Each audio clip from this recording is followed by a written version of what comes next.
David Hume saw politics as a reflection of what is most essential in human nature. He did not consider it an artifice created by a few, but a stage where everyone, consciously or unconsciously, plays a role. For him, gossip and intrigue in the halls of power were not accidental flaws, but inevitable expressions of our tendency to compete, distrust, and seek advantage. When he heard the rumors of London in the 18th century, Hume did not dismiss them as mere chatter. He interpreted them as pieces on a chessboard, where every spoken word carried strategic intent. Thus, every political whisper was not irrelevant noise, but a calculated move. And what happens on a chessboard when we underestimate an apparently innocent move? Exactly. The game changes completely. That is Hume's central idea of politics as an inevitable game of the human condition. Hume used the analogy of chess because that discipline revealed an implacable internal order. No piece acts by chance. Every move has consequences that are predictable and, at the same time, unpredictable if information is lacking. Translated to politics, it means that a speech, a rumor, or a decree are never isolated incidents. They work like a bishop that blocks, a knight that surprises, or a queen that storms a flank. For him, the fascinating part was how even seemingly insignificant gossip could alter alliances, topple governments, or ignite revolutions. The public saw conversations in taverns, pamphlets, and remarks in cafes, but Hume saw silent moves reorganizing the entire board. This explained why seasoned politicians trembled before anonymous rumors, since they intuited the power of those echoes to unleash a sudden and definitive political checkmate. Modernity is surprising because it confirms what Hume intuited centuries ago. Today, a comment on social media can snowball and within hours destroy political reputations that took decades to build.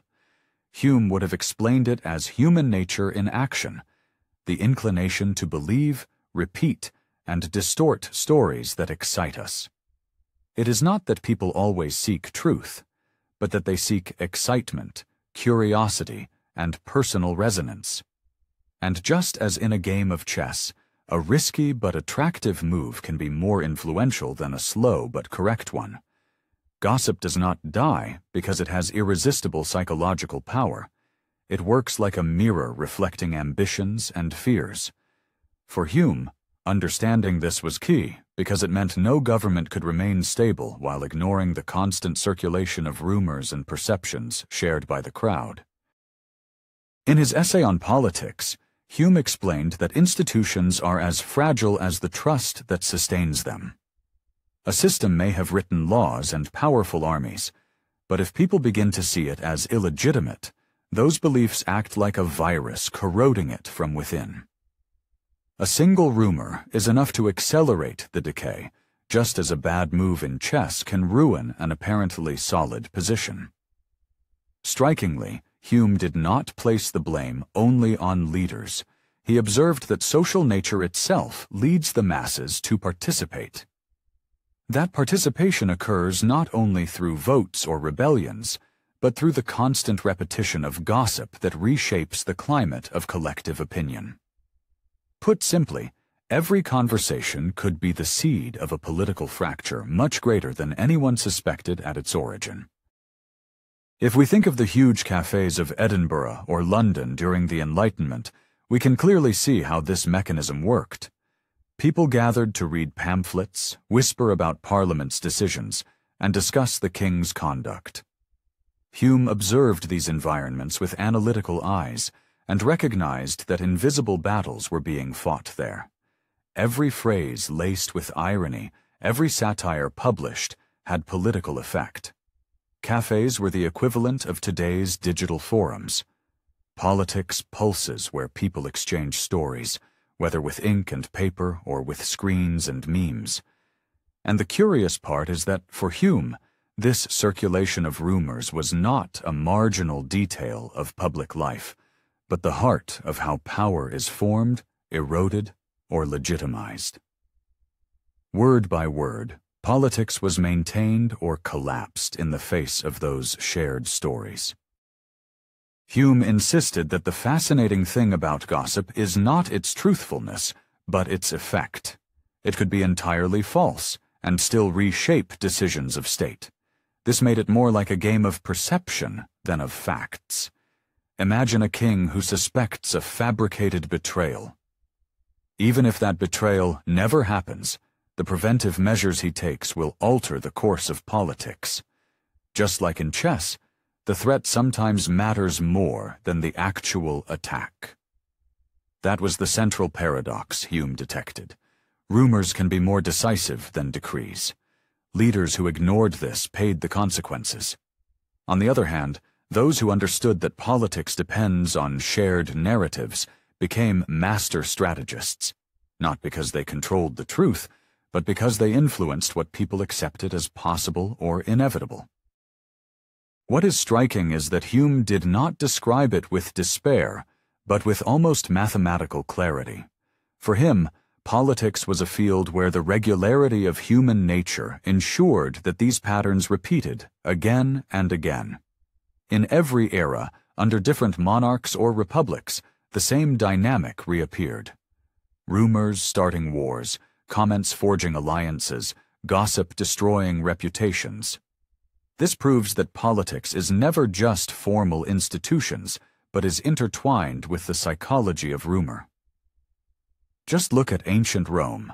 A simple remark about Caesar's loyalty or a senator's ambition could spark turmoil. The parallel is perfect with what Hume observed in his time.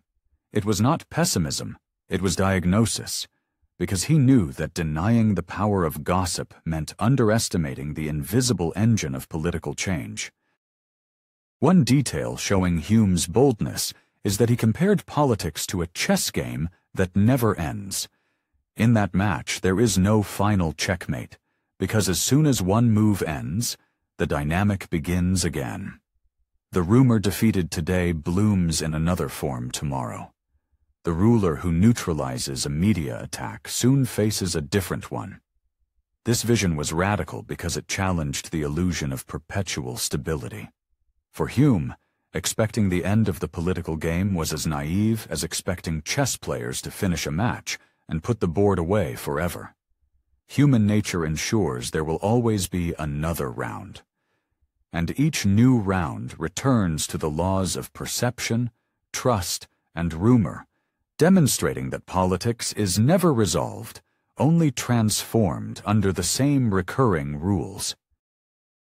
What is most curious is how Hume saw these processes connected to universal passions.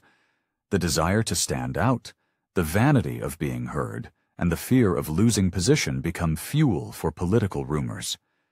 An 18th-century citizen repeated a story because it made him feel informed, just as today someone shares a dubious news item online to seem more insightful. In both cases, the motivation is not strictly truth, but emotion. And that emotion chains moves on the board. What begins as a simple after-dinner remark can end up influencing parliamentary votes or military decisions. Hume showed that politics is governed less by rational decrees of experts and more by those subtle currents of shared emotions, which amplify like invisible waves and then explode into visible and dramatic consequences. Hume distrusted the idea that a people obey only out of fear of force. He said something greater. Obedience is sustained by custom and prevailing opinion. If opinion changes, as the direction of a rumor changes, then obedience collapses. What is fascinating is that this placed gossip at the center of all political theory. It was not minor entertainment. It was the real battlefield. Today we would call it the struggle to control the narrative. Think of a government that spends millions on army and police. It may seem invincible. However, if public opinion turns against it with the same force as a viral rumor, that power dissolves. For Hume, politics based solely on force was always a sandcastle exposed to the unstoppable tide of popular conversation. Another of Hume's striking observations is that even the most rational politicians become trapped in this dynamic. They believe they are acting prudently, but end up compulsively responding to perceptions. A rumor forces them to give urgent explanations, to revise strategies, or to display public gestures they had never planned. Thus, the ruler not only moves pieces, but is moved because the rumor pushes him. This reveals a paradox. What appears as total control is actually chained reaction. Politics is less absolute sovereignty and more a dance with collective narratives. The politician believes he is guiding, but in reality he follows the rhythm of an invisible music composed of conversations, suspicions, and popular tales. Hume expressed it in terms of inevitability. No one escapes that psychological law, neither kings nor commoners. Looking back, we see how Hume anticipated our media present. Today we talk about post-truth, of rumors replacing facts, of narratives mattering more than evidence. But Hume had already intuited this by noting that humans do not require solid proof to remake politics. They only need shared beliefs. In his century, anonymous pamphlets were enough to move multitudes. In ours, a single tweet can destabilize a presidential campaign. This pattern repeats because it has roots in human nature. Credulity, passion, and the need to belong cause rumors to circulate without restraint. And once they circulate, they generate political realities. What is striking is that Hume not only saw it, but explained it as a law inherent to the way we relate collectively. Hume offered a pragmatic view of this reality. There was no use in being indignant about rumors or pretending that a political system could be immune to them. What worked was understanding their logic, anticipating their effects, and learning to handle them as inevitable moves on the board. The politician who despises gossip becomes a naive player, exposed to losing crucial games. By contrast, the politician who knows that every conversation has impact discovers strategic terrains invisible to others. A clear historical example is Louis XV of France, whose reign did not collapse from military defeats, but from the erosion of his reputation. Rumors about his private life generated so much discredit that the throne seemed to totter, showing how a palace whisper could be more corrosive than 1,000 cannons on the battlefield. Seen from this perspective, politics is an infinite chess game, where gossip are hidden pieces that throw players off balance. Hume left us a warning. Ignoring them is granting advantage to the invisible rival. To understand them does not mean to celebrate them, but to accept that they are irrepressible reflections of who we are.